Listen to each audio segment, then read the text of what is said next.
বাংলাদেশ সামরিক শিল্পের বিকাশে প্রথমবারের মতো একটি নিজস্ব প্রতিরক্ষা অর্থনৈতিক অঞ্চল ডিফেন্স ইকোনমিক জোন প্রতিষ্ঠার উদ্যোগ নিয়েছে। ২০২৫ সালের ডিসেম্বরের মধ্যেই এই ডেডিকেটেড শিল্পাঞ্চল গঠনের লক্ষ্য নির্ধারণ করেছে সরকার। বাংলাদেশ বিনিয়োগ উন্নয়ন কর্তৃপক্ষ বিরাট চেয়ারম্যান আশিক চৌধুরী নিশ্চিত করেছেন, সামরিক উৎপাদনের জন্য একটি আলাদা ইকোনমিক জোন তৈরির প্রক্রিয়া এখন চলমান।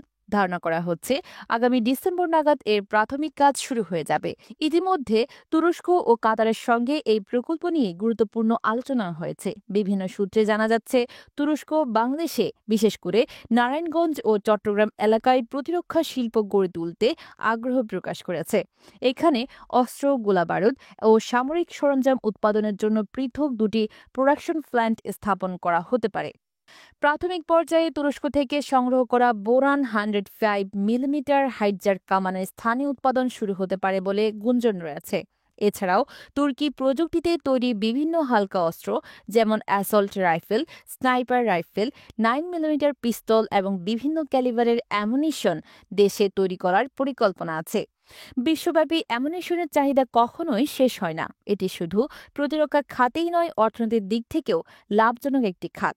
বর্তমানে বাংলাদেশ বিভিন্ন ধরনের অ্যামুনিশন বিদেশ থেকে আমদানি করে থাকে, যার ফলে প্রচুর বৈদেশিক মুদ্রা ব্যয় হয়।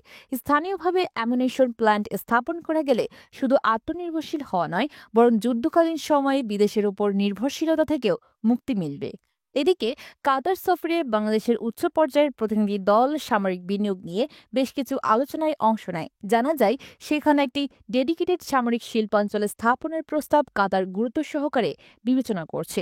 বর্তমানে বাংলাদেশ অন্তত 4টি দেশের সঙ্গে যৌথভাবে প্রতিরক্ষা শিল্প গড়ে তোলার বিষয়ে আলোচনা চালাচ্ছে।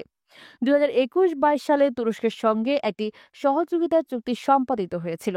বর্তমানে চীন, জাপান এবং কাতারের সঙ্গেও সম্ভাব্য সমঝোতা নিয়ে অগ্রগতি চলছে।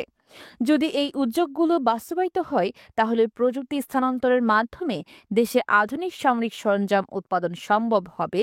শুধু অভ্যন্তরীণ চাহিদা মেটানোই নয়, তৃতীয় দেশের কাছেও রপ্তানির মাধ্যমে প্রচুর বৈদেশিক মুদ্রা অর্জনের সুযোগ সৃষ্টি হবে।